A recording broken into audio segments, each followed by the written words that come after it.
телевизордан izlender şel, bişura spektakllerin kararını.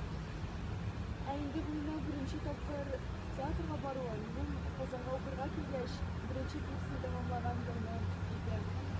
Мен күнне хәзергә шул кадәр яхшы хәтерлим, ничек тулкынланганымны, ничек шатланганымны.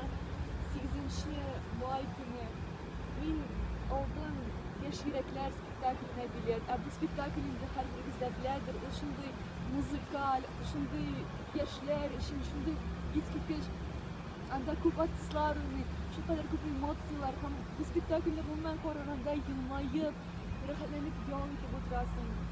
Мин шул мәгънәсендә менә шул көнне спектакльгә гашыйк булдым, Камал театрына гашыйк булдым. Шул көннән башлап мин һәрвакыт Камал театрына тартылдым. Һәрбер спектакльләрен карап барып, һәрбер яңалыкларын күзәтеп, артистлар турында күбрәк мәгълүматлар укып кызыксына башладым.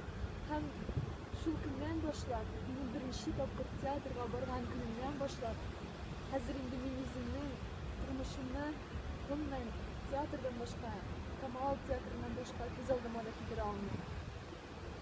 Камал театры минем чынлап та бер ширем, яхшы мәгънәдән бәлки бер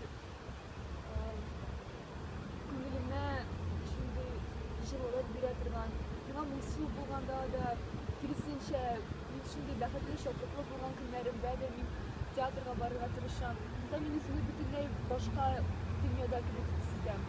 Барлык борчуларны, кайгыларны онытып, бәхетләнеп спектакль карау, бигрәк тә Камал театрының спектакльләрен, бөек академия театры спектакльләрен карау